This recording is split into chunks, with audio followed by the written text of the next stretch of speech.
materi saya ya Bapak Ibu semua. Tapi sebelumnya saya mohon maaf karena di sini saya menggunakan Zoom free ya. Nanti kalau seandainya kita tiba-tiba eh, stop Zoom-nya, nanti kita akan kirimkan link kembali di grup WhatsApp.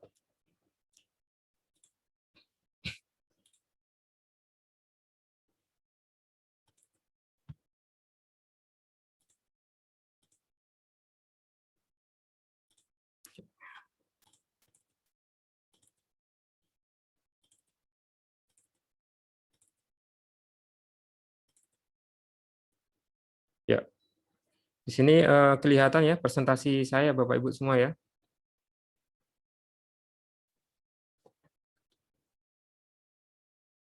Ya baik, saya langsung mulai ya. Adik-adik semua, Bapak Ibu pembimbing, sebelum kita masuk ke paparan presentasi saya, ada sedikit ingin saya sampaikan terkait dengan LKS ya. Mungkin adik-adik semua eh, yang baru-baru ya, kalau Bapak Ibu pembimbing mungkin setiap tahun sudah selalu mengikuti LKS. Untuk adik-adik semua, ini LKS adalah kompetensi tahunan ya antar siswa pada jenjang SMK sesuai dengan bidang keahlian masing-masing. LKS ini setara dengan OSN, Olimpiade Sains Nasional, yang diadakan di SMA. Tapi kalau LKS khusus untuk SMK, pemenang LKS nantinya eh, yang tingkat nasional, nanti pemenang tingkat nasional akan mewakili Indonesia di ajang ASEAN, di ajang Asia, dan di ajang internasional. Siswa yang mengikuti LKS adalah siswa yang lolos dari seleksi tingkat kabupaten, provinsi. Ini adalah peserta terbaik ya, peserta terbaik karena LKS ini adalah penjaringan peserta terbaik yang nantinya akan mewakili Indonesia di tingkat internasional. LKS ini yang ke-29 ya. Ini adalah histori tuan rumah LKS dari pertama hingga nanti tahun 2000 yang ke-29 masih belum diketahui nanti tuan rumah siapa. Tapi yang ke-28 itu dilakukan secara daring. Kemudian rencana yang tahun 29 yang ke-29 ini akan dilakukan secara daring juga. Untuk pelaksanaan nasional untuk di tahun ini akan dilaksanakan di bulan 10.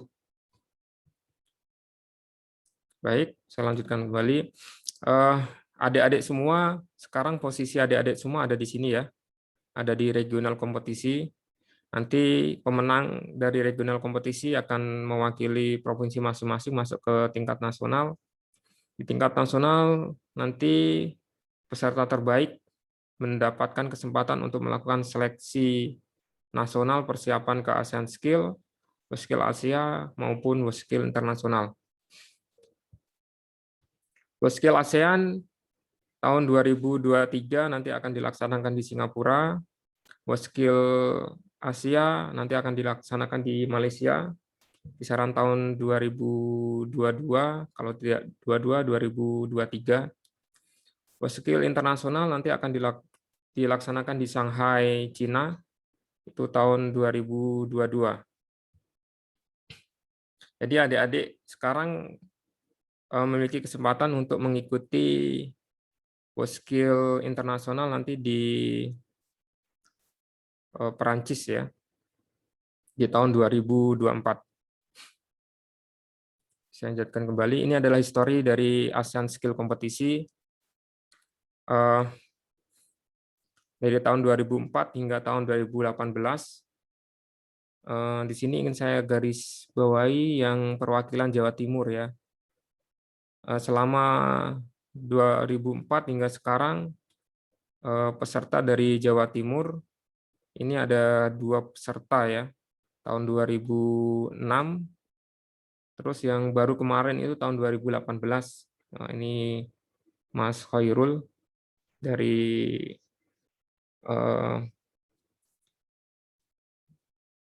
Tulungagung ya.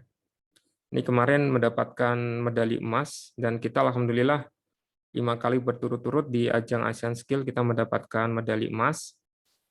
Eh, Memang kenapa ada 2 peserta ya di ASEAN ya? Karena ASEAN memang negaranya hanya 11 negara, jadi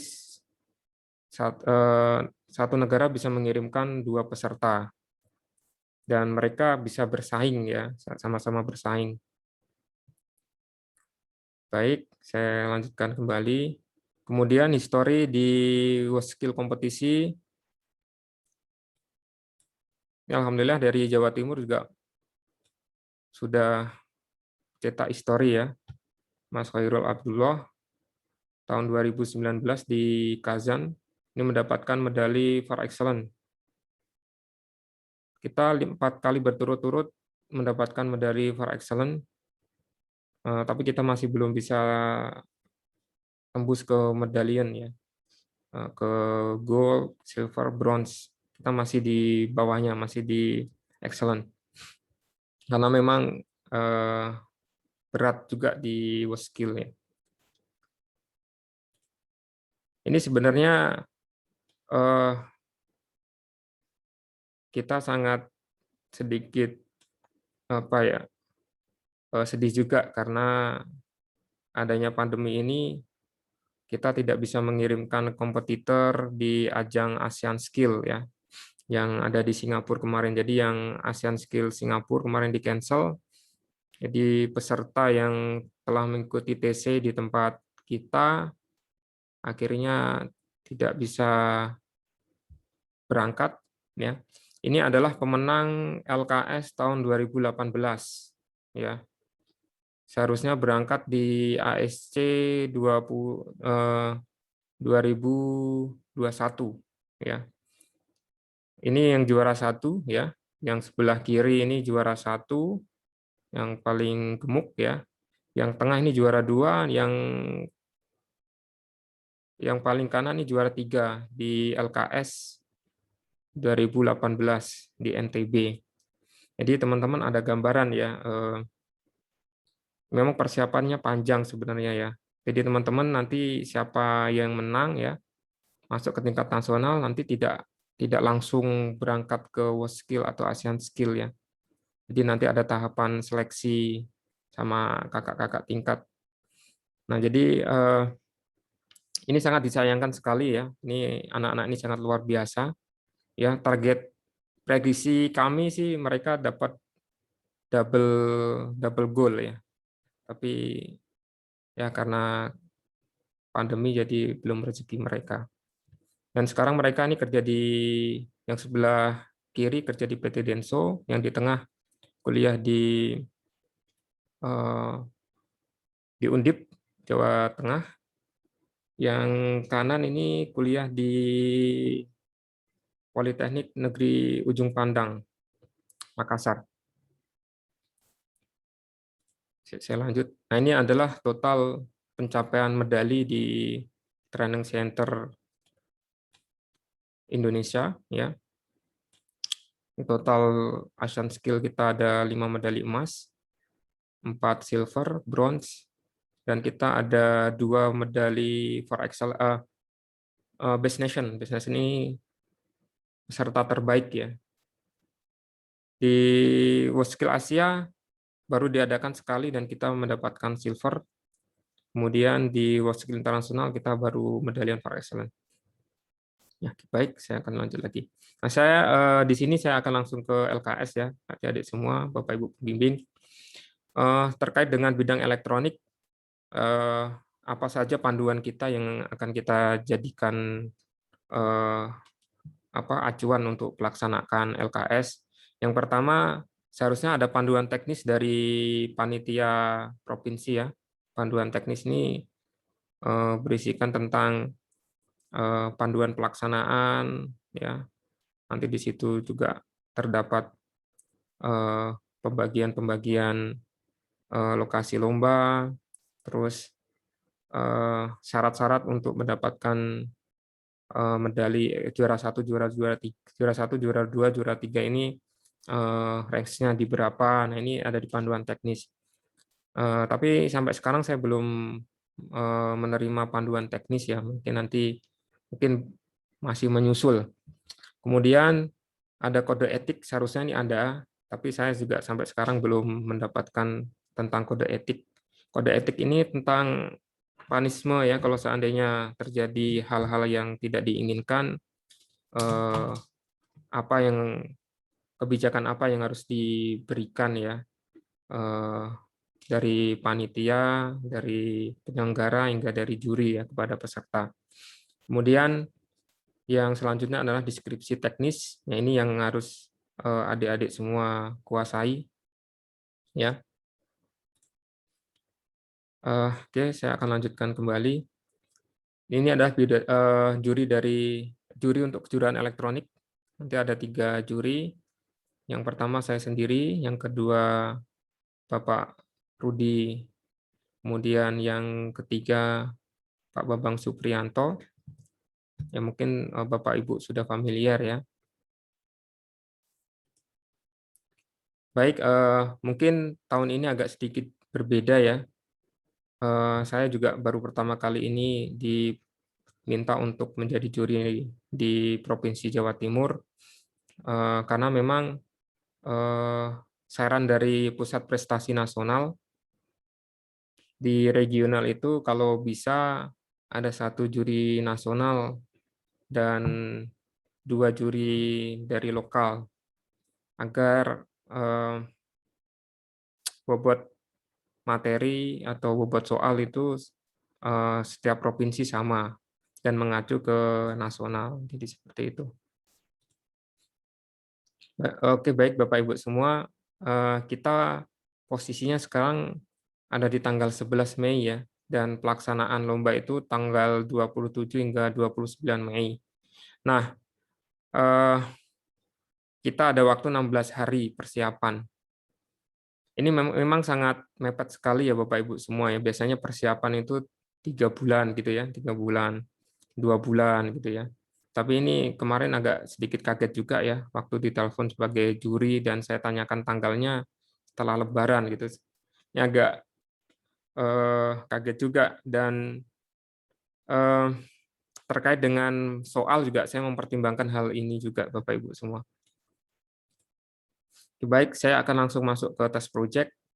Di sini juga saya akan gambarkan terkait dengan pelaksanaan nanti LKS kita seperti apa. Jadi adik-adik semua dan Bapak Ibu pembimbing ada gambaran dan ada strategi apa yang harus dilakukan. Terkait dengan tes project, kita memiliki 2 tes project ya, karena memang kondisi pandemi dan memang kondisi yang sangat singkat sekali ya. Kalau seandainya 3 bulan kita bisa membuat tes project lebih banyak lagi ya. Oke, baik. Untuk di modul A, Prototype Hardware Design atau disingkat dengan PHD, di sini temanya adalah traffic light 3 jalur. Kemudian di modul B adalah Embedded System Programming atau yang disingkat dengan ISP. Ini adalah simulasi microwave. Nah, apa saja yang nanti yang adik-adik semua lakukan ya? Nah, terkait dengan penilaian, prototype hardware design bobot penilaiannya ada 60, embedded system programming bobot penilaiannya adalah 40. Jadi total di skala 100 adalah 100 poin ya. Kemudian berikut adalah pembagian waktu ya. Di A1 membuat rangkaian ini 120 menit atau 2 jam. Kemudian pembuatan library komponen itu 45 menit dilakukan di hari pertama. Layout PCB di hari pertama juga dengan durasi waktu 3 jam setengah atau 210 menit. Kemudian untuk fabrikasi PCB, assembly dan uji fungsi ini dilakukan di H2 ya, hari kedua waktunya adalah 3 jam atau 180 menit. Kemudian di Embedded System Programming, Functionality of Display Module, ini hari kedua, waktunya adalah 180 menit kalau di total semua ya. Jadi embedded system programming, ada functionality of display module, functionality of input device, dan create some sub-function code. Jadi ada pembuatan subfungsi, ya.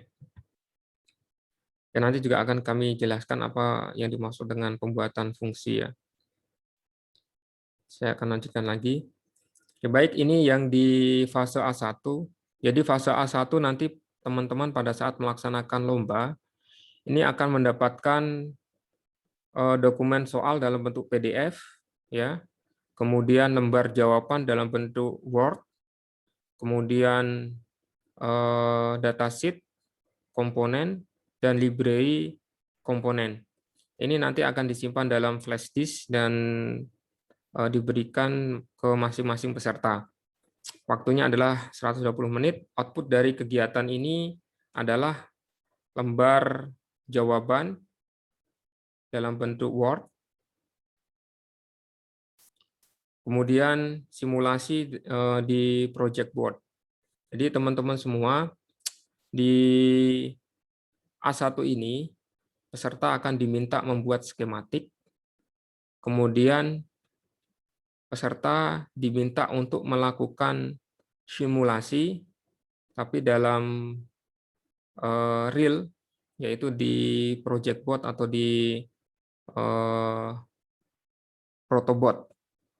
Nah, nanti hasil dari protobot, ya, jika di situ ada permintaan pengukuran, maka peserta harus melakukan pengukuran sebagai evidence atau bukti, ya. Jadi maka dari itu di list peralatan yang sudah disusun, peserta diwajibkan untuk membawa osiloskop digital. Jadi sinyal disimpan di dalam flash disk dalam bentuk capture gambar, kemudian nanti ditaruh di lembar soal di Word. Jadi teman-teman di sini akan membuat rangkaian skematik. Rangkaian skematik ini dibuat bukan menggunakan tangan, tapi menggunakan komputer. Jadi teman-teman desain rangkaian ini menggunakan Eagle skematik. Setelah selesai nanti tinggal di print screen atau di snipping tool dimasukkan di lembar jawaban. Ya, jadi teman-teman kalau dulu biasanya menggambar secara manual, sekarang teman-teman menggambarnya menggunakan software, ya. Hasil dari gambar di capture, ya, atau di print screen atau snipping tool, kemudian dimasukkan ke lembar jawaban. Nah, nanti di lembar jawaban juga ada lembar evidence atau bukti dari kerja rangkaian. Nah, bukti dari kerja rangkaian ini diambil dari protobot. Jadi hasil pengukuran dari desain perakitan di protobot. Jadi file yang dikumpulkan dalam bentuk Word, ya, dan simulasi project board. Jadi seperti itu teman-teman semua. Oke, kemudian di fase 2 ini teman-teman diminta untuk membuat library komponen. Ya. Nanti ada lembar soal, ya, kemudian ada lembar datasheet komponen. Jadi di datasheet ini teman-teman diminta untuk membuat 1 atau 2 komponen yang terintegrasi, ya, dari skematik, dari footprint, nanti hingga menjadi file library. Ya. Kenapa kita buat soal seperti ini? Karena memang nanti teman-teman kalau menjadi seorang engineering di dunia industri, ya, seandainya ada komponen yang custom, tidak ada library bawaan yang ada di Eagle, teman-teman bisa membuat library sendiri. Ini waktunya adalah 45 menit. File outputnya adalah file library yang teman-teman buat, disimpan di flash disk. Oke, selanjutnya di fase A3, nanti di sini adalah fase pembuatan layout PCB sesuai dengan best practice, ya. Skematik di sini sudah diberikan skematik, tapi skematiknya dalam bentuk PDF ya. Ini ada sedikit kesalahan ya. Ini bukan dalam bentuk skematik, file skematik, tapi file PDF. Jadi teman-teman mengkonvert dari PDF dipindahkan ke skematik, kemudian teman-teman diminta untuk membuat layout PCB. Jadi semua peserta ini membuat layout PCB dengan skematik yang sama. Jadi kesusahannya tantangannya sama.